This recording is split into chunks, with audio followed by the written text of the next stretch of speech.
Agama Islam mengandung ajaran-ajaran yang indah dan luas, maka tidak dibenarkan jika umatnya terperangkap pada kotak-kotak kecil yang dapat memunculkan fanatisme satu sama lain. Sebab fanatisme akan membawa dampak buruk di kalangan muslimin. Di antaranya adalah munculnya perasaan paling baik, sombong, hingga menyebabkan terpecah belahnya kerukunan. Dalam sejarah Islam, fanatisme buta telah muncul di zaman Rasulullah SAW. Apa yang terjadi dan bagaimana Rasulullah SAW dan para khalifah penerusnya menghadapi fanatisme di tengah umat Islam saat itu. Fanatisme di dalam pembahasan ini adalah fanatisme yang buta, di mana walaupun salah, walaupun batil tetap dia bela karena itu adalah pemikirannya, itu adalah kelompoknya, itu adalah madhabnya, itu adalah negaranya.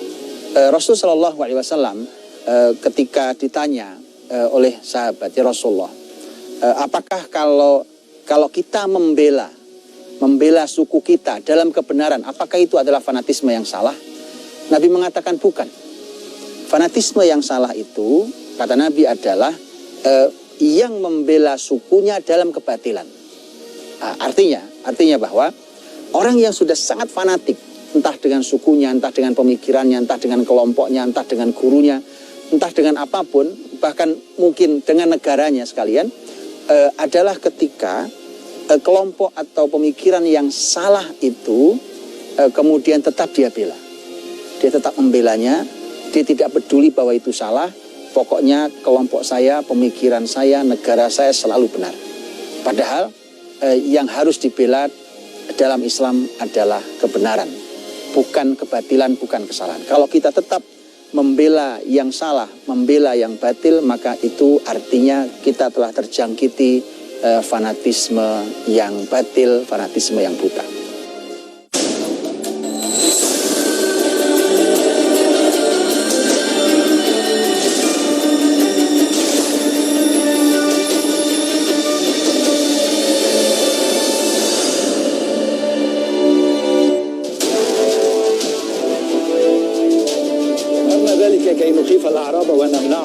Khalid bin Walid adalah seorang panglima perang yang memiliki julukan Syaifullah al-Maslul atau pedang Allah yang terhunus. Kiprahnya dalam berjihad memperjuangkan agama Allah tidak tertandingi. Ini terbukti dari taktik dan strategi militernya yang jitu di medan peperangan.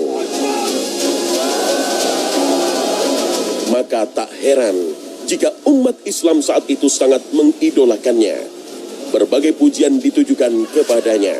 Bahkan banyak umat muslim yang meyakini keberhasilan peperangan bergantung pada dirinya.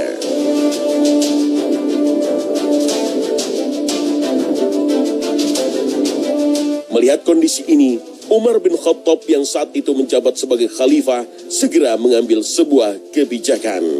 Ketika Khalifah Umar Ibn Khattab radhiyallahu anhu memecat Khalid bin Walid radhiyallahu anhu, karena Khalid bin Walid radhiyallahu anhu menjadi panglima yang menunjukkan kehebatannya di dalam Islam sejak dia masuk Islam tahun 7 Hijriah di zaman Nabi SAW sampai masa Khalifah Abu Bakar. Begitu zaman Khalifah Umar, di sebuah peperangan yang sangat amat penting, yaitu di peperangan Yarmuk itu, ternyata malah oleh Umar dikirimi surat yang isi suratnya adalah memecat Khalid sebagai panglima, dan kepanglimaan harus diserahkan kepada sahabat mulia Abu Ubaidah bin Al-Jarrah radhiyallahu anhu. Maka Khalid dengan strateginya supaya tidak menjatuhkan pasukan yang sedang berjihad, maka dia sembunyikan surat itu, kemudian nanti dia umumkan ketika semua tugas kepemimpinan sudah selesai, baru dia umumkan, dan dia tidak terpengaruh oleh posisi, dia tetap berjihad. Karena Khalid mengatakan, saya berjihad bukan karena Umar, maka tidak ada masalah, mau dimanapun saya tetap berjihad. Mau di depan sebagai panglima, mau bukan siapa-siapa sebagai pasukan biasa pun tidak ada masalah, karena jihad itu karena Allah Subhanahu Wa Taala. Kebijakan yang diambil oleh Khalifah Umar bin Khattab tentu saja menuai reaksi dari umat Islam saat itu. Berbagai pertanyaan muncul di benak mereka. Bukankah Khalid merupakan sosok sempurna untuk memimpin prajurit perang? Para ahli sejarah mengatakan, mengapa Umar memecat Khalid? Bukankah Khalid orang hebat? Iya. Bukankah Khalid ahli strategi? Iya. Bukankah Khalid orang yang amanah? Iya. Bukankah Khalid orang yang pemberani? Iya. Bukankah prestasi perangnya dahsyat? Iya. Jadi semua ada. Jadi dia dipecat bukan karena kelemahannya. Dia dipecat bukan karena tidak amanah. Dia dipecat bukan karena tidak punya kapabilitas. Tapi justru dia dipecat karena saking hebatnya. Mengapa bisa begitu? Karena mulai muncul di pasukan muslimin bahwa mulai muncul kalimat, dan kalimat ini muncul dari fanatisme terhadap sosok, terhadap tokoh. Karena Khalid menunjukkan kehebatannya sebagai panglima. Medan pertempuran manapun yang dimasukinya dia tidak pernah kalah sekalipun, tidak pernah kalah sekalipun.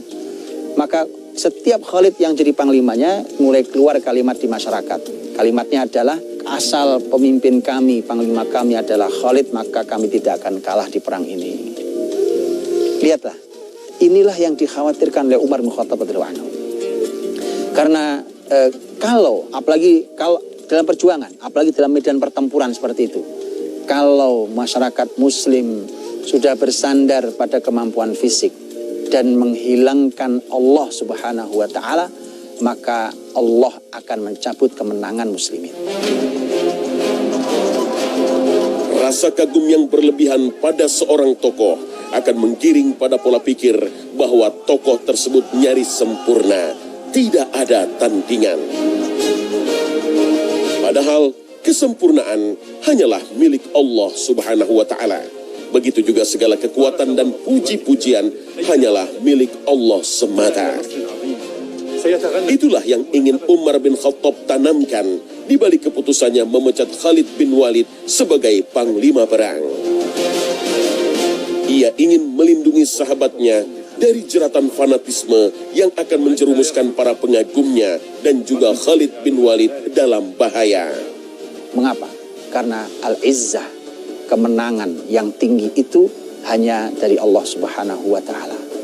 Ketika yang muncul di mata muslimin adalah sosok tokoh, dia mengakui pokoknya kalau dia pasti kita hebat, kalau bersama dia pasti kita menang, maka sangat dikhawatirkan muslimin kalah dalam banyak perjuangannya, dikarenakan yang dikagumi adalah sosok, dan mengagumi sosok menjerumuskan pada fanatisme yang buta, dan itulah yang berbahaya.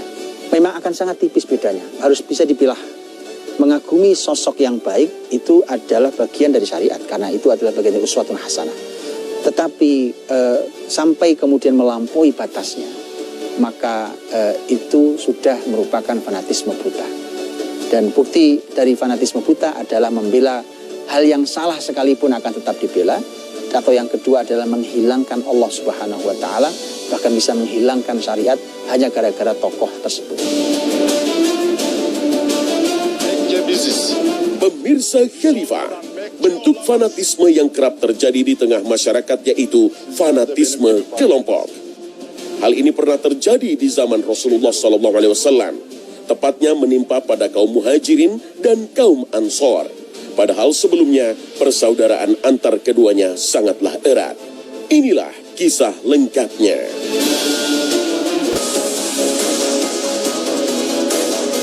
Pemirsa Khalifah, kaum Muhajirin merupakan penduduk Makkah yang telah memeluk Islam dan ikut hijrah bersama Nabi ke Madinah. Mereka masuk ke Madinah tanpa membawa perbekalan, harta, bahkan keluarga. Melihat kondisi ini, penduduk asli Madinah, yakni kaum Ansor, tergerak untuk meringankan beban kaum Muhajirin. Kaum Ansor secara total berkorban sepenuh hati, membantu mengentaskan kesulitan yang dihadapi kaum Muhajirin saat sampai di Madinah.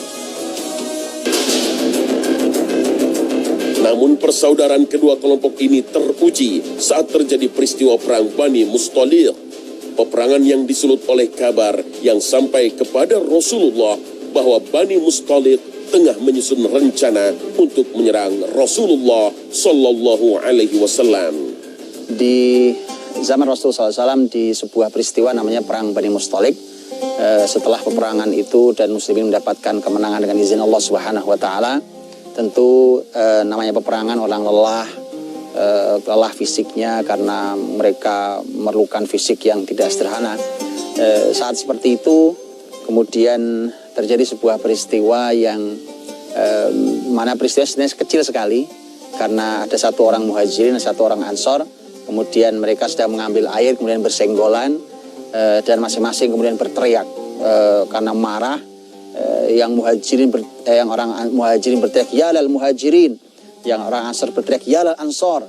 Jadi mereka manggil sukunya masing-masing, dan nyaris terjadi pertikaian, terjadi peperangan. Momentum itu peristiwa yang hampir saja meledakkan peperangan antara muslimin. Ya, rasa fanatisme yang muncul di antara kedua kelompok ini membuat mereka saling menyeru nama kaumnya. Hingga kejadian ini terdengar langsung oleh Rasulullah Sallallahu Alaihi Wasallam. Peperangan antara muslimin itu terjadi di kalangan para sahabat. Begitu sampai ke telinga Rasul Sallallahu Alaihi Wasallam, Nabi langsung mencegah mereka. Nabi Sallallahu Alaihi Wasallam langsung mengatakan, da'ha fa innaha muntinah. Nabi mengatakan, abi da'wal jahiliyati wa ana baina adhurikum, da'ha fa innaha muntinah. Nabi SAW mengatakan, apakah masih kalian pakai slogan-slogan jahiliyah seperti ini, semboyan-semboyan jahiliyah seperti ini, dan tinggalkan ia, karena itu busuk sekali. Ya, tak hanya fanatisme kelompok, fanatisme terhadap suku juga kerap disandingkan dengan kebiasaan masyarakat jahiliyah.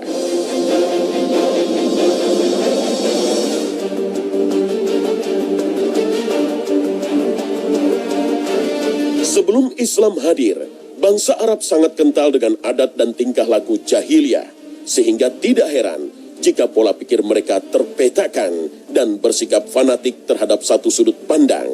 Salah satunya yang terjadi pada Bani Aus dan Khazraj.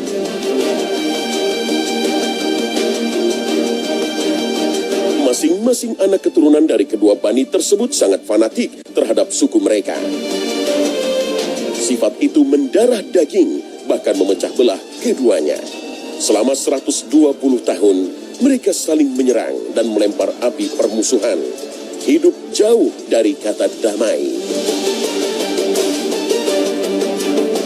Hingga datanglah Rasulullah Sallallahu Alaihi Wasallam menyatukan mereka. Bahkan Nabi SAW pernah mengatakan, "Qad ja'akum araqqun nasi afidatan."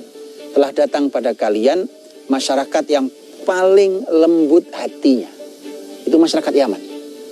Tetapi lihatlah, fanatisme kelompok, fanatisme suku itu bahkan mereka datang dari satu suku besar yang sama, satu bangsa yang sama, itu Arab.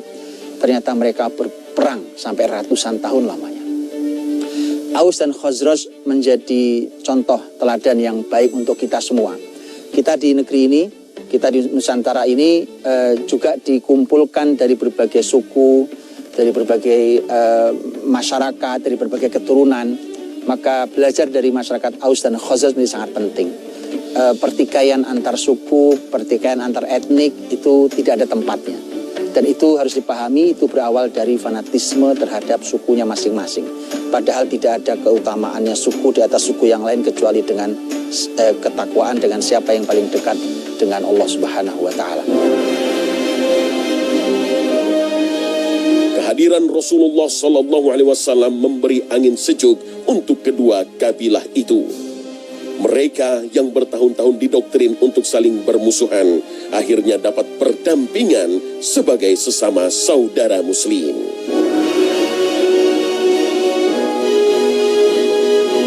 Meski timbul provokasi dari pihak Yahudi, mereka dapat kembali bersatu atas nasihat Rasulullah Sallallahu Alaihi Wasallam. Ini sesuai firman Allah Subhanahu wa Ta'ala dalam surat Al-Imran ayat 103. Dan berpeganglah kamu semuanya kepada tali agama Allah, dan janganlah kamu bercerai-berai, dan ingatlah akan nikmat Allah kepadamu ketika kamu dahulu masa jahiliyah bermusuh-musuhan. Maka Allah mempersatukan hatimu, lalu menjadilah kamu karena nikmat Allah orang-orang yang bersaudara, dan kamu telah berada di tepi jurang neraka, lalu Allah menyelamatkan kamu daripadanya. Demikianlah Allah menerangkan ayat-ayatnya kepadamu agar kamu mendapat petunjuk. Maka Aus dan Khazraj perang. Mereka perang antar mereka. Sehingga ketika 6 orang yang masuk Islam di hadapan Nabi SAW langsung di tahun 10 kenabian di Aqabah, yaitu di Mina. Ketika mereka mau masuk Islam, mereka mengatakan nahnu qaumun anhakatna harb. Kami ini adalah masyarakat yang lelah dengan perang. Mereka sudah lelah sebenarnya dengan perang. Tetapi apa daya, fanatisme kelompok dan kesukuan itulah yang kemudian membuat mereka terus bertikai, dan terus bertikai, kemudian bahkan dengan murah mereka menumpahkan darah. Waliyadzubillah. Khalifah, fanatisme buta yang tak kalah bahaya adalah ketika seseorang fanatik terhadap sebuah pemikiran, sehingga menutup sudut pandang pemikiran lain karena merasa dirinya paling benar.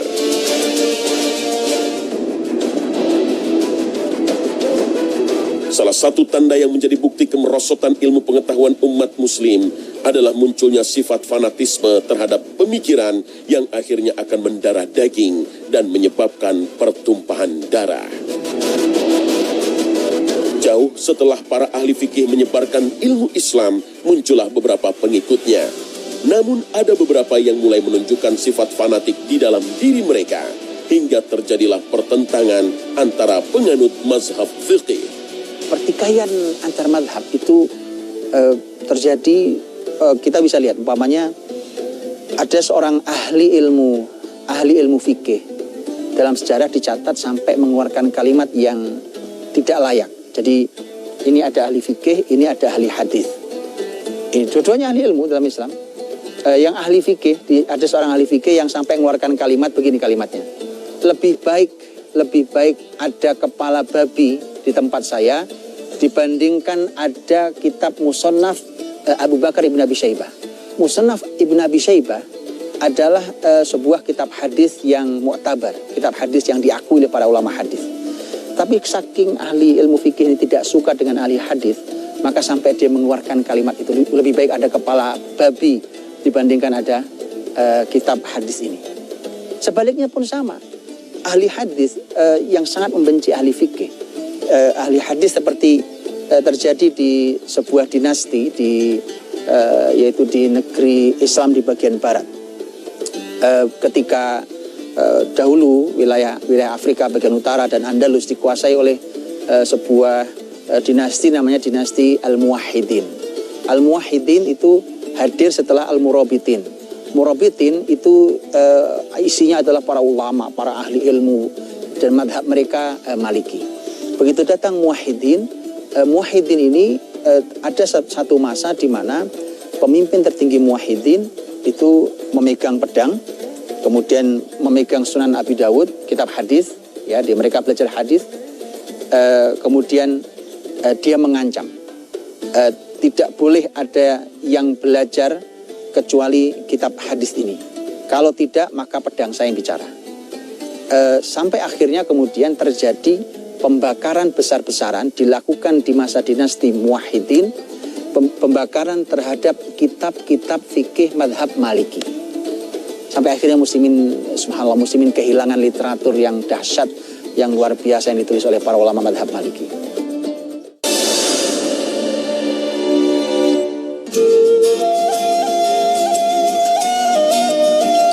Puncak dari fanatisme kelompok, fanatisme pemikiran, puncaknya adalah ketika sampai terjadi korban jiwa, meninggal dan luka-luka. Disebutkan bahkan ada 20 orang meninggal dan yang lainnya luka-luka. Itu bukan jihad. Ternyata itu adalah pertarungan pemikiran. Saat itu ada pertarungan pemikiran, ini abad 5 Hijriah, antara madhab Syafi'i dan madhab Hambali. Hati-hati, ada madhab Syafi'i dan madhab Hambali. Terjadi pertarungan pemikiran, kemudian ketika melibatkan orang awam, apa yang terjadi? Orang awam tidak mengerti ilmu. Yang mereka mengerti adalah ini kelompok saya, ini madhab saya, ini syekh saya. Maka kemudian terjadi pertarungan fisik betulan. 20 orang meninggal dan puluhan lainnya luka-luka. Subhanallah. Kalau Imam Malik hidup, kalau Imam Syafi'i hidup, kalau Imam Ahmad hidup, apakah mereka rela melihat pemikirannya digunakan untuk menumpahkan darah saudaranya? Pasti mereka tidak rela. Itu terjadi ketika menjelang pasukan salib menguasai Palestina. Maka kita tahu muslimin ini akan kehilangan banyak hal-hal yang istimewa dalam hidup mereka.